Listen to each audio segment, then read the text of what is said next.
Good morning all of you. कैसे हैं आप सब? ठीक होंगे, घर पे होंगे, सुरक्षित होंगे। भगवान आप सबको स्वस्थ रखे, आप यूं ही मुस्कुराते रहें और निरंतर प्रगति करते रहें, पढ़ते रहें। हम पिछले सेशन में हमने देखा था कि हम कुछ एक क्वेश्चंस कर रहे थे और क्वेश्चन जिन विद्यार्थियों ने भेजे थे वो रियल में सराहना के पात्र हैं। बहुत ही अच्छे अच्छे क्वेश्चन थे। उम्मीद करता हूँ कि आगे आप ऐसे ही लगातार हमें क्वेश्चंस भेजते रहेंगे और वो सारे जो क्वेश्चन हैं वो आपके समझ में आ गए होंगे। ठीक है, तो अब क्या करते हैं, उससे आगे बढ़ते हैं। हमने अब तक 5 क्लास अपनी हो चुकी हैं, क्लास नंबर 6 चल रही है अपनी, और अब तक हमने कार्बन का एक इम्पोर्टेंट जो पार्ट है वो कवर कर लिया है। कहने का मतलब ये है, हमने कार्बन का जो स्वतंत्र रूप वाला पार्ट है वो पूरा पढ़ लिया। अब आएगा कार्बन का यौगिक रूप। ओके, तो बहुत ही ध्यान से पढ़ेंगे आप कार्बन के यौगिक रूप को, क्योंकि बहुत ही इंपॉर्टेंट क्वेश्चन इससे बनने वाले हैं। हर एग्जाम में कार्बन से बहुत सारे क्वेश्चंस आते हैं, यानी कि 1 या 2 क्वेश्चन प्रत्येक एग्जाम में आपको मिल ही जाएगा। लगातार रिपीट होने वाले क्वेश्चन भी होंगे। यूँ मान के चलिए, केमिस्ट्री का जो सबसे बड़ा पार्ट है वो आपका कार्बन है, तो एग्जाम पॉइंट ऑफ व्यू से बहुत ज़्यादा इम्पोर्टेंट है ये कार्बन का टॉपिक। तो आप इसे बहुत ही मन लगा करके पढ़ेंगे। तो अपना जो नेक्स्ट है वो स्टार्ट करते हैं। कार्बन का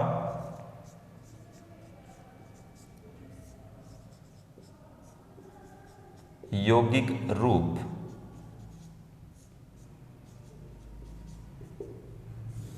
देखिएगा दोस्तों, कार्बन का जो यौगिक रूप है, यानी कि कहने की बात, सीधी सी बात यह है कि कार्बन के साथ कोई ना कोई दूसरा तत्व संयोग करके एक यौगिक का निर्माण करेगा। वो जो तत्व है वो एक निश्चित अनुपात में जुड़ेगा। हालांकि यौगिक का जो एक चैप्टर है अपने अलग से लगता है।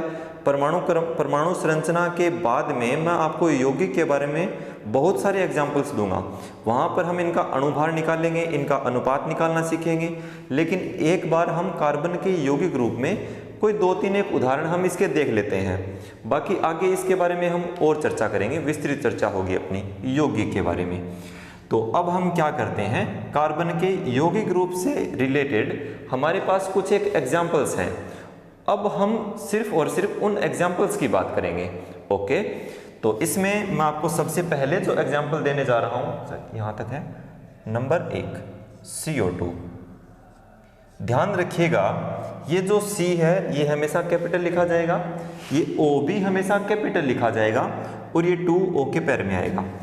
तो इसका जो नाम है वो है कार्बन डाई ऑक्साइड। ठीक है, नाम क्या है इसका? Carbon die oxide. ओके, अब ये जो CO2 है इसके बारे में हम चर्चा करते हैं। देखिएगा, ये जो CO2 होती है ये रंगहीन होती है। कैसी होती है? रंगहीन होती है। CO2 जो होती है वो होती है गंधहीन। अब इस शब्द पे कईयों का माथा घूम गया होगा कि सर बड़ी अजीब बात कर रहे हो, CO2 और गंधहीन। बताऊंगा मैं आपको इसके बारे में। रंगहीन होती है, गंधहीन होती है। ये जो CO2 गैस है वो अप्रदूषणकारी होती है। कैसी होती है? अप्रदूषणकारी, यानी कि प्रदूषण नहीं फैलाती है। अब तो कईयों का माथा घूम चुका होगा कि सर बड़ी बहकी बातें कर रहे हो, कभी तो रंगहीन बता रहे हो, कभी गंधहीन बता रहे हो और अब तो अप्रदूषणकारी बता रहे हो। ये चक्कर क्या है? जरा सोच के देखिए दोस्तों। सबसे पहले इस शब्द पे गौर कीजिए, रंगहीन पे। हमारे कमरे में, मान लो, कमरे का तो चलो आपको नहीं पता, लेकिन आपको इतना पता है कि हम श्वसन क्रिया में ऑक्सीजन गैस लेते हैं, CO2 गैस छोड़ते हैं। यानी कि जो प्रश्वसनीय गैस है मानव शरीर के लिए वो तो है ऑक्सीजन, और जो निश्वसनीय गैस है एक मानव शरीर के लिए वो कौन सी है? CO2। कहने का मतलब ये है श्वास लेते समय हम ऑक्सीजन लेते हैं और CO2 गैस बाहर छोड़ते हैं। इतनी बात समझ में आ गई। अब देखो, मैं बोल रहा हूं कि CO2 रंगहीन होती है। कहने का मतलब ये है कि अगर इसमें रंग होता तो जब ये गैस हमारे नाक से निकलती तो क्या यहाँ से कलरफुल नहीं निकलती, यहाँ पे रंग बिरंगे गुब्बारे उड़ रहे होते, यानी कि यहाँ से ऐसे बोलते यार देख तेरी नाक से लाल लाल रंग आ रहा है हवा के रूप में, ऐसे मतलब खुशबूदार गुलाब आ रही होती, तो कलर नहीं होता है इसमें। पल्ला पड़ गयो। दूसरी बात ये है गंधहीन। अब सोचो, नाक से मान लो ये गैस निकलती है तो मान लो एक इंसान हमारे पास में बैठा है, अगर अपनी नाक से CO2 निकलेगी तो क्या उसको गंध नहीं आएगी? अरे आएगी कि नहीं आएगी? आएगी ना। तो उसको तो गंध नहीं आती है, वो कभी नहीं कहता कि यार तेरे लिए नाक की तो CO2 बांस है, मैं तेरे कन्ने कौन बैठूं। वो ऐसा कभी कहता है क्या? नहीं कहता ना। तो कहने का मतलब क्या हुआ, ये जो गंधहीन गैस है ना, तो ये गंधहीन ही होती है। कैसी होती है? गंधहीन। कभी भी हमने ऐसा फील नहीं किया होगा कि उसकी नाक से तो बदबू आ रही है। नाक से काहे की बदबू आएगी? क्योंकि CO2 आती है और CO2 गैस क्या नहीं होती है? गंधयुक्त नहीं होती है, गंधहीन होती है। अब है अप्रदूषणकारी। जरा सोच के देखिएगा दोस्तों कि अप्रदूषणकारी गैस, मैंने आपको इसका नाम बताया है। अगर ये प्रदूषण फैला रही होती तो रोज हमारी नाक से निकलती और लगातार हम प्रदूषण के संपर्क में रहते, तो आज तक हम इतने बड़े हो गए हैं तो अकेले CO2 के प्रदूषण से ही मर जाते। अगर ये प्रदूषण फैला रही होती तो CO2 ना ही तो रंगयुक्त होती है, ना ही गंधयुक्त होती है और ना ही प्रदूषणकारी होती है। न रंग होता है, न गंध होती है, न ही प्रदूषणकारी होती है। ये बात अपने माइंड में छाप लो, क्योंकि ये बात आपको बार बार हैरान करती है। आप जिसे CO2 समझते हो ना, वो CO2 नहीं है, वो तो कुछ और ही मैटर है, वो नहीं है ये, ठीक है, वो CO2 नहीं होती है। तो गंधहीन, अप्रदूषणकारी और रंगहीन। ओके, अब इससे आगे हम अपनी थोड़ी सी चर्चा को और बढ़ाते हैं। CO2 जो गैस होती है वो कैसे प्राप्त होती है? तो आपका आंसर होगा यह है कार्बन के पूर्ण दहन से प्राप्त होती है। अब बताओ, इस पूर्ण दहन नाम को देख के आपके दिमाग में कोई घंटी बजती है क्या? ये बताओ, इस पूर्ण दहन नाम को देख के क्या आपके दिमाग में कोई घंटी बजी? अरे बाजी कौन बाजी? न बजी तो बहुत गलत बात है, बाजनी चाहिए, क्योंकि मैंने दहन के 4 प्रकार बताए थे: पूर्ण दहन, अपूर्ण दहन, मंद दहन और कौन सा दहन? तीव्र दहन। 4 प्रकार के दहन बताए थे। तो सोच के देखिए कि हमारे शरीर के अंदर यदि कार्बन का अपूर्ण दहन हो रहा होता तो क्या नाक से धुआं नहीं निकलता? क्या नाक के अंदर अब वो राख नहीं निकालनी पड़ती कि भाई आज तो श्वास ले लिया, अब लो राख काट लिया? ऐसा करना नहीं पड़ता क्या?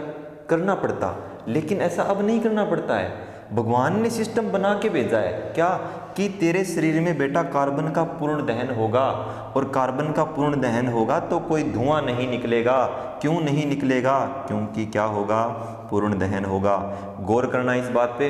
आपको कोई भी चीज़ रटने की जरूरत नहीं है। प्रत्येक चीज़ों को दैनिक जीवन से संबंधित जितने भी तथ्य हैं उनसे जोड़कर आप उनमें पढ़ते जाओ, और कोई भी चीज़ रटने की आवश्यकता नहीं है। और यहीं से क्वेश्चन आ जाएगा। ये चीज़ें आपको आसान इसलिए लग रही हैं क्योंकि हम दैनिक जीवन से संबंधित चीज़ों को जोड़ जोड़ के पढ़ रहे हैं, और पढ़ने का जो सही मेथड है ना वो यही है।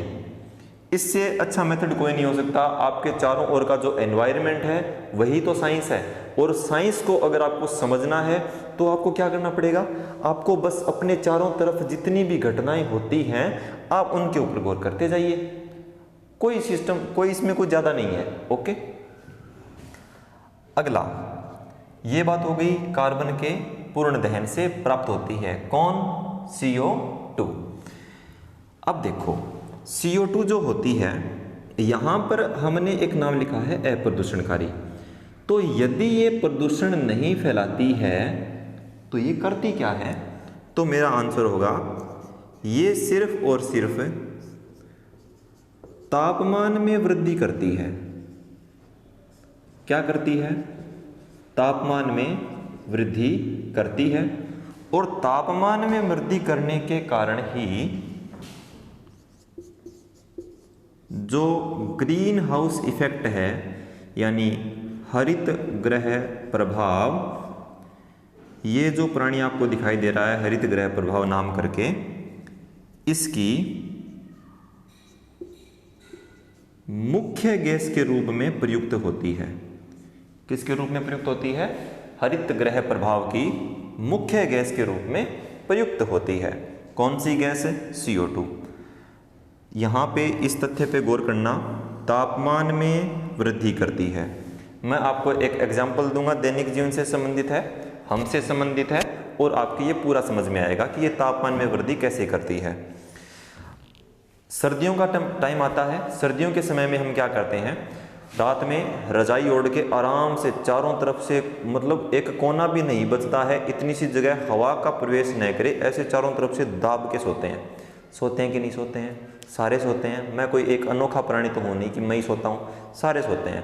और रजाई सर्दी सबको लगती है भाई, तो रजाई के चारों ओर मतलब हवा का एक सुराग तक नहीं छोड़ते हैं। नहीं छोड़ते ना? क्यों नहीं छोड़ते? क्योंकि हमें ठंड लग रही होती है। अब देखो क्रिया कहाँ से स्टार्ट होती है। रजाई ओढ़ ली, रजाई ओढ़ने के बाद जब आपने रजाई ओढ़ी तब वो क्या थी? ठंडी थी। कुछ समय के बाद वो गर्म होने लगती है। वो जो गर्मी है, जो रजाई के अंदर अब जो हीट है उसके अंदर अंदर, वो किसके कारण है? वो है हमारी बॉडी का टेम्परेचर, हमारे शरीर से निकली हुई गर्मी है। और उस टेम्परेचर को मेंटेन रखने के लिए जो हमारी नासिका से CO2 निकलती है, वो एक चारों तरफ परत का निर्माण कर लेती है, उसके तापमान को बाहर नहीं निकलने देती, एक अवरोधक सतह का कार्य करती है। क्योंकि अब आपके माइंड में अगर एक बात है ना कि सर रजाई गर्म रहती है, तो अगर रजाई गर्म रह रही होती ना, तो सोच के देखो, अगर एक रजाई पड़ी है, उस पड़ी पड़ी ने गर्मी उठा ली, तो उसमें तो पड़ी पड़ी में आग लग जानी चाहिए थी। ऐसा कभी होता है क्या कि बापड़ी रजाई भी पड़ी पड़ी में आग लग गई? कदियाँ होगे को नहीं होवे? नहीं। क्यों नहीं होता है? नहीं होने का रीज़न ये है कि भाई उसके अंदर कुछ है ही नहीं, वो एक अवरोधक सतह है, बस वो एक परत है वातावरण के बीच में और मानव शरीर के बीच में, एक परत है। और उस परत के मध्य भी एक CO2 की परत हमारे द्वारा निर्माण कर ली जाती है, और इसी के कारण क्या होता है? तापमान में वृद्धि होती है। तो ये सिर्फ और सिर्फ तापमान में वृद्धि करने में सहायक है। हरित गृह प्रभाव की मुख्य गैस के रूप में इसका उपयोग किया जाता है। गौर करना इस बात पे, हरित गृह प्रभाव की मुख्य गैस। लेकिन अगर यहाँ पे एक क्वेश्चन बन के आता है क्या कि हरित गृह प्रभाव की सबसे शक्तिशाली गैस का नाम बताइए। मैं साथ साथ में क्लियर किए हुए चलता हूँ। हरित गृह प्रभाव की सबसे शक्तिशाली गैस का नाम बताइए। तब आपका आंसर ये नहीं होगा, तब आपका आंसर क्या होगा? आपका आंसर होगा जल गैस, यानी कि वाटर वेपर को हरित गृह प्रभाव की सबसे पावरफुल गैस माना जाता है। कौन सी गैस को मानते हैं? अरे कौन सी को मानते हैं? जल गैस को मानते हैं। ओके, तो चलिए अब इससे आगे बढ़ते हैं। शायद ये 2-3 जो लाइनें मैंने यहाँ पे लिखी हैं वो आपको समझ में आई होंगी। ओके, अब इससे आगे एक इसका उपयोग होता है। क्या आपने इसका नाम सुना होगा?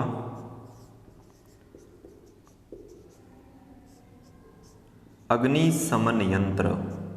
अब नाम से ही स्पष्ट है कि ये आग बुझाने में इसका उपयोग होता होगा। कहाँ इसका उपयोग होता होगा? आग बुझाने में। तो अग्निशमन यंत्र का उपयोग हम कहाँ करते हैं? आग बुझाने में करते हैं। अब ऐसा नहीं है कि अग्निशमन यंत्र के अंदर हमने ऊपर से CO2 भरी है, ऊपर से CO2 नहीं भरी है, इसके अंदर कुछ एक पदार्थ भरते हैं, धीरे धीरे आगे आएंगे। अग्निशमन यंत्र जो नाम है वो टोटल 3 जगह पे आएगा। कितनी जगह पे आएगा? 3 जगह पे, 3 से चौथी जगह पे नाम नहीं आएगा, गारंटी देता हूँ। एक तो आ गया CO2 में, 2 जगह पे और आएगा और आपको उसके लिए इंतज़ार करना पड़ेगा, बस ज़्यादा नहीं 4-5 दिन।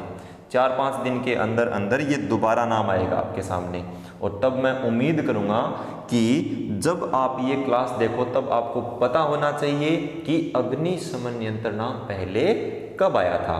ओके, तो अग्निशमन यंत्र में प्रयुक्त गैस का नाम बताइए। आपका आंसर क्या होगा? CO2। क्लियर? ओके, आगे बढ़ते हैं। ये जो CO2 है इसका एक रूप होता है, उसे हम बोलते हैं ठोस CO2। मोस्ट इंपॉर्टेंट क्वेश्चन है ठोस CO2। LDC के एग्जाम में आया हुआ क्वेश्चन है ठोस CO2 का। इसी ठोस CO2 को बोलते हैं शुष्क बर्फ। क्या बोलते हैं? शुष्क बर्फ बोलते हैं। किसे बोलते हैं? ठोस CO2 को शुष्क बर्फ बोलते हैं। इसी को बोलते हैं ड्राई आइस। अंग्रेजी नाम हो जाएगा क्या? Dry ice. ओके, ये जो ठोस CO2 है, शुष्क बर्फ या ड्राई आइस, इसके निर्माण में भी किसका उपयोग होता है? CO2 का उपयोग होता है। बेसिकली ये ड्राई आइस नाम ज़्यादा आता है एग्जाम के अंदर। ठीक है, अब इससे आगे चलते हैं। ये जो ठोस CO2 है आपकी यहाँ पे, ये जब कपड़ों के संपर्क में आती है, किसके संपर्क में आती है? कपड़ों के संपर्क में, तब इस गैस का क्या हो जाता है? ऊर्ध्वपातन हो जाता है। अरे क्या हो जाता है? ऊर्ध्वपातन हो जाता है। किसका? इस ठोस CO2 का ऊर्ध्वपातन हो जाता है। कब? जब ये कपड़ों के संपर्क में आती है। तो ये कपड़ों को गीला नहीं करती है क्योंकि ये शुष्क बर्फ है। ओके, कपड़ों के संपर्क में आएगी और बिना द्रव में बदले वापस किस में बदल जाएगी? गैस में बदल जाएगी। ओके, तो इतनी कहानी आपके समझ में आ गई होगी। तो मैं मिटा रहा हूँ इसको, फिर इससे आगे बढ़ते हैं।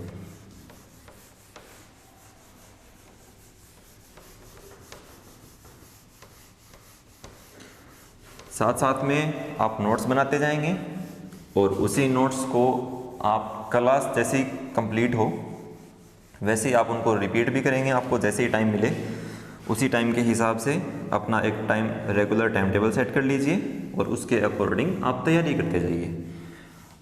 उम्मीद रखिए कि केमिस्ट्री हम यहाँ पे बहुत ही अच्छे तरीके से कंप्लीट करने वाले हैं। ऐसे ही जुड़े रहिए हमसे। ओके, तो चलिए आगे बढ़ते हैं। आपने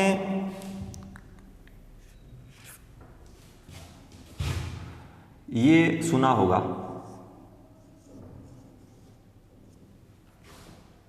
पिया भी होगा। अब आप बोलोगे सर कैसी कैसी बातें कर रहे हो, कभी ड्यू लिख रहे हो, कभी पेप्सी लिख रहे हो। बियर भी होती है, लेकिन ड्यू पेप्सी की बातें करते हैं और ज़्यादा आगे नहीं चलते हैं। देखिएगा, जैसे ड्यू आती है, पेप्सी आती है। आप कभी ड्यू पीने बैठे होंगे, जैसे ही आपने ढक्कन खोला एक अंदर से आवाज़ आती है, सूं, ऐसी कुछ आवाज़ आती है ना। अरे आती है कि नहीं आती है? वो आवाज़ कहाँ से आती है? वो आवाज़ आती है इस CO2 की। अरे किसकी आती है? CO2 की। अब आप बोलेंगे सर वहाँ भी CO2? हाँ बिल्कुल, वहाँ भी CO2। कैसे? वहाँ CO2 पहुँच गई। अब वहाँ CO2 कैसे पहुँची, ज़रा सोच के देखिए। वैसे तो हम CO2 के बारे में ये बोलते हैं कि ये CO2 जो होती है वो जल में अल्प विलेय होती है। कैसी होती है? जल में अल्प विलेय होती है, बहुत कम मात्रा में घुलती है। लेकिन एक बात ध्यान रखना कि जैसे जैसे प्रेशर बढ़ाते जाएंगे, जैसे जैसे क्या करते जाएंगे, दाब बढ़ाते जाएंगे, प्रेशर बढ़ाते जाएंगे, वैसे वैसे इसकी जो विलेयता है, जल के अंदर जो इसकी विलेयता है ना मेरे प्यारे दोस्तों, वो भी क्या होती जाएगी? बढ़ती जाएगी। क्या होती जाएगी? बढ़ती जाएगी। कैसे? जैसे जैसे दाब बढ़ाते जाएंगे वैसे वैसे विलेयता भी क्या होगी? बढ़ती जाएगी। ओके, तो हमने क्या किया? हमने इस ड्यू, पेप्सी या जितने भी बंद डिब्बों में पैक जो पेय पदार्थ आते हैं उनके अंदर अत्यधिक दाब पर इनके साथ मिला देते हैं। अब मिलाने का रीज़न क्या है? मिलाने का रीज़न ये है कि इनका ऑक्सीकरण होकर ये खराब ना हो जाए। क्या? ये खराब ना हो, इसके लिए हम क्या कर देते हैं, इसके साथ अल्प मात्रा में क्या मिला देते हैं? अरे क्या मिला देते हैं? CO2 मिला देते हैं। ओके, अब इससे आगे बढ़ते हैं। CO2 जो गैस होती है, CO2 की बातें चल रही हैं तो CO2 की ही करेंगे। CO2 गैस हमारे मानव शरीर के लिए भी उपयोगी है। अब आप बोलेंगे सर मानव शरीर के लिए कैसे उपयोगी हुई? हम तो इसका त्याग कर देते हैं। त्याग कर देते हैं वो बात अलग है, लेकिन ये उपयोगी भी है। बहुत ही ध्यान से समझना है आपको ये बात कि मानव शरीर के लिए कैसे उपयोगी है। ये मानव शरीर में पहुंचकर एक समूह का निर्माण करती है और उस समूह का नाम है कार्बोनिल समूह। अरे क्या नाम है उसका? कार्बोनिल समूह। कार्बोनिल समूह जो होता है, अब आगे काम कौन करेगा? अब CO2 का काम तो खत्म हो गया, आगे ये कार्बोनिल समूह काम करेगा। ये कार्बोनिल समूह तब तक नहीं बन सकता जब तक CO2 मानव शरीर में प्रवेश नहीं करेगी। इस बात पे गौर करते रहना, इस बात पे गौर करते रहना कि जब तक ये CO2 नहीं होगी तब तक ये कार्बोनिल समूह नहीं बन सकता। और ये कार्बोनिल समूह जैसे ही हमारे शरीर में बनेगा, ये एक और अलग पदार्थ बनाएगा और उस पदार्थ का नाम है बफर विलयन। क्या नाम है? बफर विलयन। अभी हम इसका जिक्र नहीं करेंगे कि बफर विलयन क्या होता है। अभी आपको जो मैं मेन चीज़ बताना चाहता हूँ आप उसी पे फोकस करें। ये जो बफर विलयन होता है ना, ये जो बफर विलयन होता है ये एक काम करता है। ये क्या करता है? एक कार्य करता है या एक काम करता है। क्या काम करता है? ये हमारे जो रक्त का pH होता है ना, रक्त का pH कितना होता है? लगभग 7.4 होता है। रेंज होती है 7.3 से 7.5 की। तो लगभग अगर बीच में एडजेक्ट वैल्यू लेनी हो तब हम 7.4 लेते हैं। तो रक्त का जो pH मान है कितना? 7.4। इस 7.4 को स्थिर रखने का काम करता है, यानी कि न तो बढ़ने देता है और न ही घटने देता है। अब सोच के देखिए कहानी कहाँ से चली। पहले CO2 नहीं होती तो कार्बोनिल समूह नहीं बनता, कार्बोनिल समूह नहीं बनता तो बफर विलयन भी नहीं बनता, बफर विलयन नहीं बनता तो रक्त का pH मान कितना? 7.4 क्या नहीं रहता? स्थिर नहीं रहता।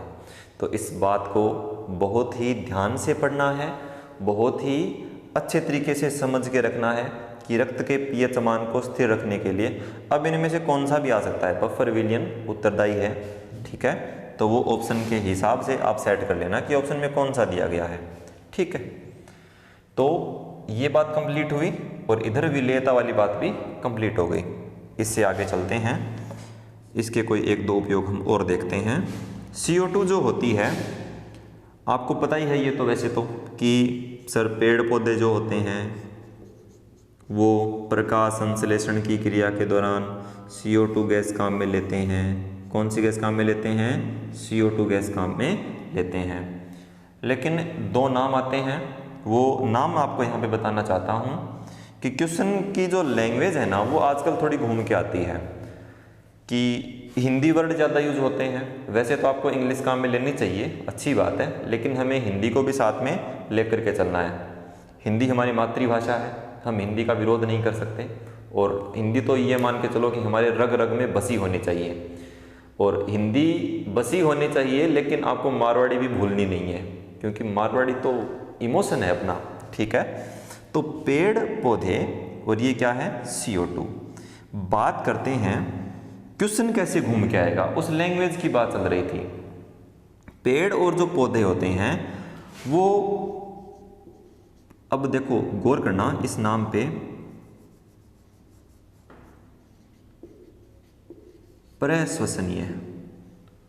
अब अगर ये नाम आ गया ना तो माथा घूमता है यहाँ पे। कैसे कि पेड़ पौधे प्रश्वसनीय गैस के रूप में कौन सी गैस का उपयोग करते हैं। अब जैसे ये प्रश्वसनीय नाम आ गया ना, तब हमारे दिमाग की जो घंटी है वो बजना बंद हो जाती है। क्या गुरुजी बतायो तो घणो ही हो, लेकिन ओड़ी शोड़ में कौन बतायो, वो देखो थे। अब बता दूं, प्रश्वसनीय गैस, प्रश्वसनीय का मतलब होता है श्वास लेना। क्या मतलब हुआ है? श्वास लेना। प्रश्वसनीय का मतलब क्या होता है? श्वास लेना। तो श्वास लेना में अब थाने बेरो है कौन सी गैस काम आवे, तो आपका आंसर होगा सर CO2 काम आती है। तो प्रश्वसनीय गैस के रूप में CO2 गैस का उपयोग करते हैं। तो प्रश्वसनीय का मतलब तो हो गया श्वास लेना, और एक शब्द आता है निश्वसन। निश्वसन का मतलब होता है श्वास छोड़ना, रिलीज करना। तो श्वास जब छोड़ेंगे तो छोड़ते समय पेड़ पौधे कौन सी छोड़ेंगे? ऑक्सीजन छोड़ेंगे, सीधी सी बात है। ओके, तो आपको ये 2-3 बातें ध्यान में रखनी है, ठीक है। तो चलिएगा, आपको मैंने जल की विलेयता बता दी, आपको मैंने पेड़ पौधे का प्रश्वसनीय और निश्वसनीय गैस का बता दिया, आपको मैंने यहाँ पे मानव शरीर के अंदर CO2 जो कार्बोनिल समूह का निर्माण करती है वो बता दिया है, ठीक है। और जो रक्त का जो pH मान स्थिर रखने वाला जो भी काम है वो ये करती है। तो इसके साथ मैं ये जो अपनी CO2 है वो अपनी कंप्लीट हुई। और अगर इसके बारे में कोई एक आधी बातें और आपके पास अगर आपके मन में कोई हो तो आप डाउट में पूछ सकते हैं, ठीक है। बाकी मेरी तरफ से ये लगभग कंप्लीट है। तो कार्बन के यौगिक रूप में हमने अब तक कार्बन का सिर्फ और सिर्फ एक एग्जाम्पल पढ़ा है, और उस एक एग्जाम्पल का नाम है CO2। ओके, तो CO2 के अंदर जहाँ तक मेरा विचार है, इससे भाई ये कह तो नहीं सकते कि इससे बाहर कुछ आएगा नहीं, बाकी हमने यहाँ पे इसको पूरा कवर करने का प्रयास किया है। हाँ देखो, एक प्रश्न भी इस पे बनता है, बहुत ही शानदार प्रश्न देखो दिमाग में आया है, बहुत ही एक अच्छा क्वेश्चन बनता है इस पे। देखना उस क्वेश्चन को, क्वेश्चन देखो, बहुत ही शानदार क्वेश्चन है, एग्जाम में आया हुआ भी है ये।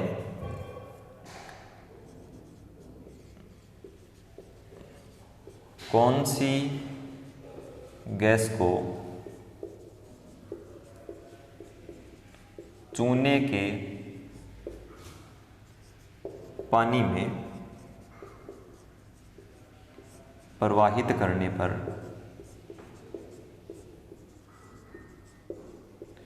चूने के पानी का रंग दूधिया हो जाता है।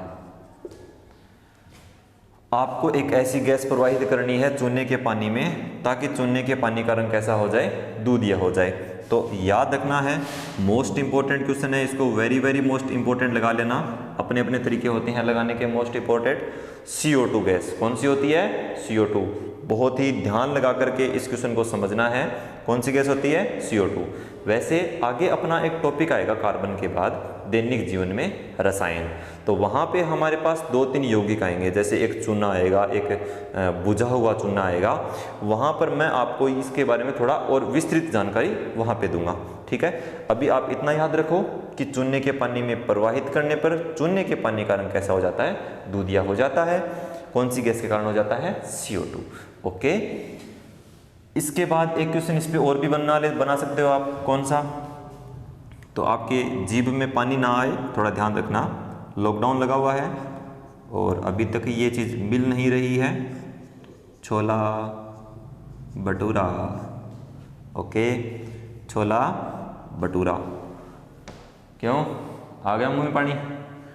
छोला भटूरा। हाँ, ये छोलन तो छोड़ दो, ये भटूरन पकड़ लो। ये जो भटूरा होता है ना, ये फूला हुआ होता है कि नहीं होता है? अरे होता है ना। तो भटूरा जो होता है वो कौन सी गैस के कारण फूला हुआ रहता है? आपका आंसर क्या होगा? सर CO2 होगा। क्या होगा? CO2। वैसे आगे एक जगह और आएगा, ये टेंशन लेने का नहीं। मैंने अगर आपको बोला है ना कि एक जगह और आएगा तो आएगा, इंतज़ार करो। इंतज़ार का फल क्या होता है? मीठा होता है। ओके, लेकिन हम उसको इतना मीठा भी नहीं होने देंगे कि वो खराब हो जाए। खराब नहीं होगा, टेंशन लेने का नहीं। एक बार आप इतना याद रखो कि छोला भटूरा जो होता है वो CO2 गैस के कारण फूल जाता है। वैसे इसमें सोडियम बाइकार्बोनेट होता है तो उससे CO2 गैस निकलती है। आगे जब सोडियम बाइकार्बोनेट आएगा तब इसका जिक्र दोबारा करेंगे, ठीक है। तो आपका जो सस्पेंस है वो मैंने वैसे ख़त्म ही कर दिया है। आपको याद भी रहेगा कि जब वो सोडियम बाइकार्बोनेट आएगा तब इसका जिक्र दोबारा किया जाएगा, ठीक है। चलिए आगे पढ़ते हैं। CO2 अपनी तरफ से कंप्लीट हो गया। देखो कंप्लीट होने के बाद भी दो बातें और याद आ गई। मैंने बोला था नहीं कंप्लीट हो गया, लेकिन दो बातें हमने एक्स्ट्रा ऐड कर दी। तभी तो बोलता हूँ प्रत्येक टॉपिक के नीचे आपको 2-3 लाइनें खाली छोड़ते चलना है, ठीक है। अब दूसरे का नाम है CO। इसी से देखो इसकी शुरुआत नहीं हुई कि क्वेश्चन आ गया यहां से। आर्मी के पेपर में पूछा गया क्वेश्चन।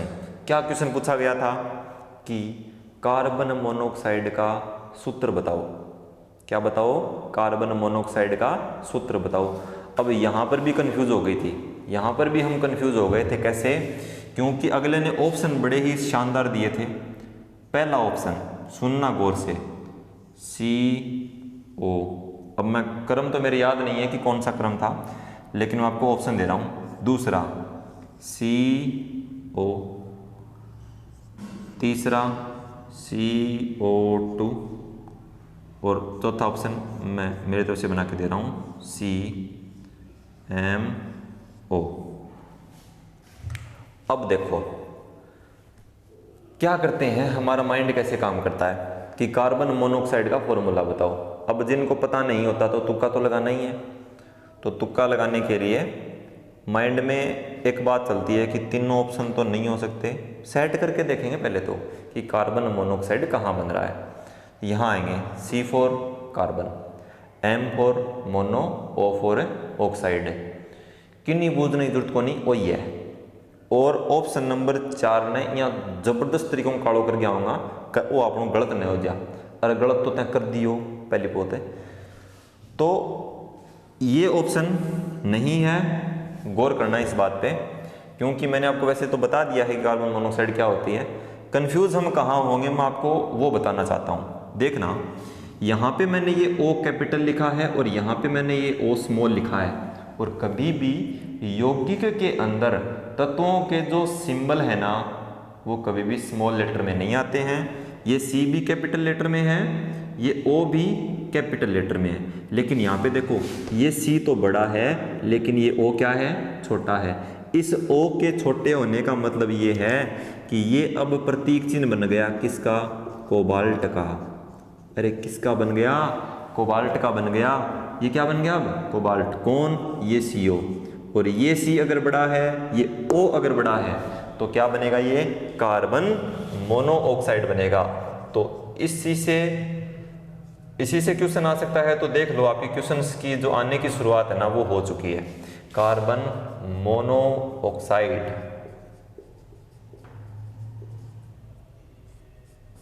ठीक है, कार्बन मोनोऑक्साइड।